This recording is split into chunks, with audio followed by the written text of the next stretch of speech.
Welcome to 30-Minute Reviews. I am Adam.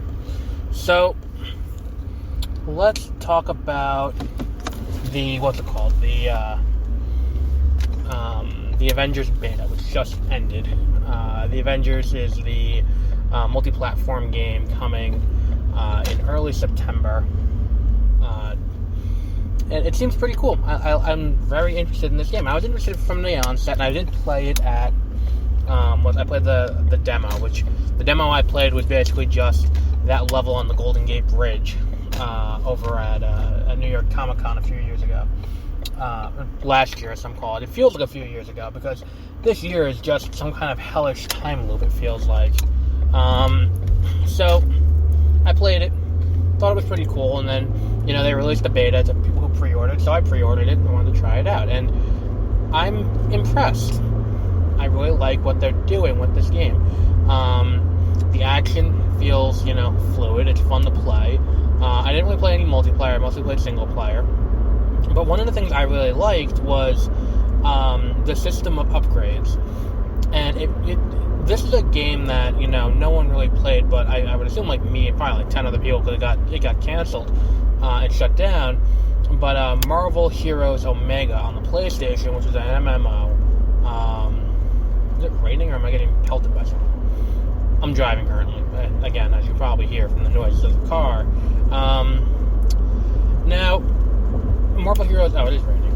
Marvel Heroes Omega was an MMO where you kind of played through this little story and you fought Doctor Doom. And it was a pretty cool game. You get to pick your character. My main, as some would call it, I think, was the Human Torch, who I first played as. I had a few other characters. Then they shut it down. That was really depressing, and it was a fun game. I liked it. So that all happens, and then we have this game looks to use a few of the mechanics that Marvel Heroes Omega or Marvel Heroes to begin with. Marvel Heroes was an MMO on the computer first, and before going to PlayStation and possibly Xbox, definitely PlayStation. That's where I had it on top of being on PC. And it really, they used the system where it's like each character had certain aspects of their body that were augmentable based on their costume and based on their abilities.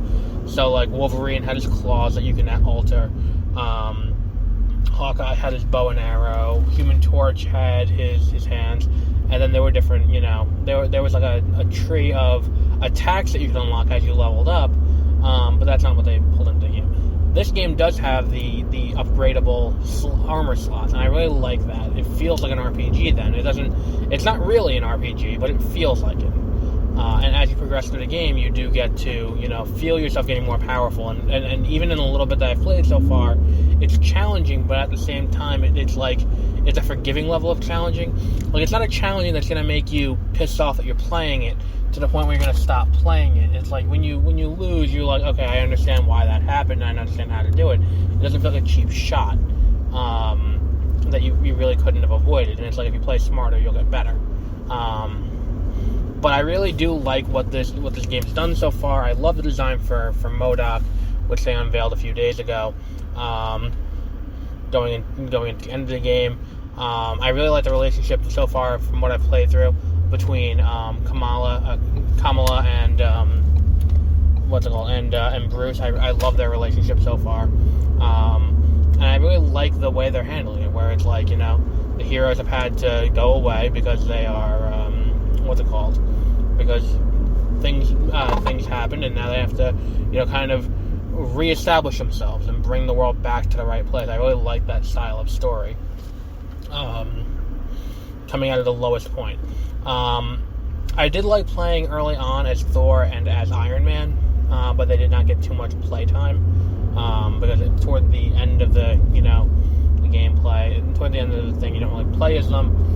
And Captain America was pretty fun, and I think the opening level kind of giving you a nice survey of the different characters you'll be playing as, and then having Captain America there makes me think that Captain America is not actually dead. Especially considering he's on the cover. It's kind of like one of those really poorly kept secrets like in Arkham Knight, when it's like, oh, is the Arkham Knight Jason Todd? It's like, no, it's not Jason Todd. And then, surprise, it's Jason Todd. It's like, yeah, well, we knew that was going to happen. But it would be dumb to market it with him and then have him die in the first act, and not even like die in the first act as a surprise. Like, it's known. Like, the trailer shows him dying in the first act, and then like the beta shows him dying in the first act, and it doesn't make sense to do that. It's not a logical way to promote the game, and it seems interesting. Now, I like the DLC plan so far from what they've announced. I'm interested in playing as Spider-Man, and based on what I've played so far, I can see that, like, in terms of archetype, they can kind of lump him in with a similar type to, Kamala and how she plays. I don't know if I'm pronouncing that right. I know Kamala is Kamala Harris. I don't know. I'm assuming it's Kamala Khan, too. But she gets, I play with the audio off usually when I'm playing video games. I'm listening to an audiobook or something, which probably not the best way to play a story-based game, but I don't care. The game comes out next Friday, Friday the 4th of September, and I'm very much looking forward to that. It's gonna be fun. I'm gonna enjoy playing that game, I think. We also have what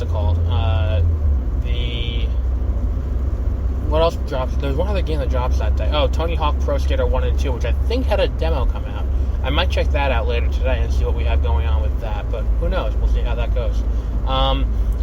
So definitely check out the Avengers game when it comes out. I'll have a full review once I've played it. Hopefully it will live up to the hype, and hopefully it'll set the next few years off to the right note in terms of superhero video games, and it's not, fallen by the wayside in a way that, like, it had in the past with, like, the Thor licensed game and the Iron Man licensed game for the Wii that were both shit. Like, we've had people don't really realize how lucky we've been lately with superhero video games being good. Like, we've had an extraordinary run of luck with this, between Spider-Man, between the Arkham series, and now we have all that look great. We have, Avengers, we have Suicide Squad Kills the Justice League, we have Gotham Knights, we have, what else? We have Miles Morales later this year as a launch title on the PS5. Like, who the hell would have... Like, if you told me 10 years ago that, like, the PS5 is going to come out, and then they're going to have Miles Morales as Spider-Man as a launch title for that game, and not only that, but you're going to be genuinely hyped to play that game, I would have thought you were kidding. I legitimately would have thought you were kidding. I wouldn't have, I wouldn't have, I wouldn't buy that. But I'm so looking forward. Like, I'm pre-ordering a PS5 when they allow pre-orders purely because of that game being out day one. And I want to take one other moment to talk about something that's not beta related, but I want to talk about the PS5 and the Xbox One's pissing contest over a release date and a release price. Here's the problem with this whole situation. Neither of them wants to be the one that blinks and releases the price first, or releases the console first. These are going to be expensive consoles. It's going to be an expensive proposition to buy one of these consoles. And personally, I don't like shopping at GameStop, but the only reason I do is because you can pre-order at $5 down, and then you can continually, incrementally pay it off as you go. You don't have to get a credit card, you don't have to do anything like that. That's just built into how the system works at that store. And that's how I like to do it, because I'm not good at saving money, and I don't want to sit here and have to worry about saving money to buy a new game console. If I do this, I can incrementally pay it off. And in the past, what you were able to do is, like, oh, we were announcing that the system is coming out on this day. You have, 6 months to get ready, and that's plenty of time to, assemble the money and do that, and break it up into increments that work right. But the issue with this is, we don't really know when it's coming out.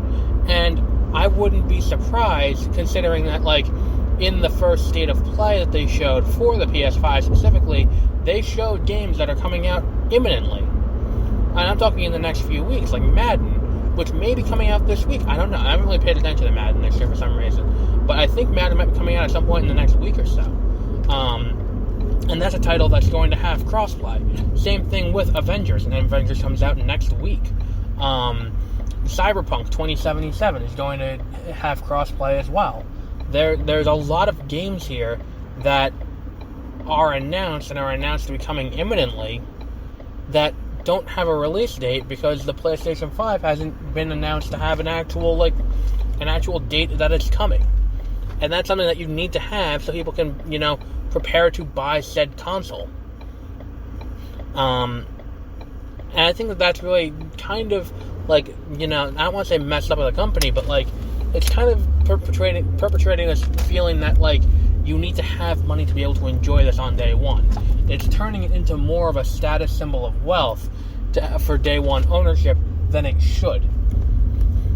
Because it's either you have to have been saving for a while, because that's the other thing is you need to make it where people can now on 2 weeks notice or a month's notice, or because it's launching this holiday, and it is now almost September, and it's 3 months out from Christmas, so eventually they gotta release a release date, and if they don't, the longer they go without releasing it, the longer we end up where we don't know when this game is actually coming or when this console is actually coming.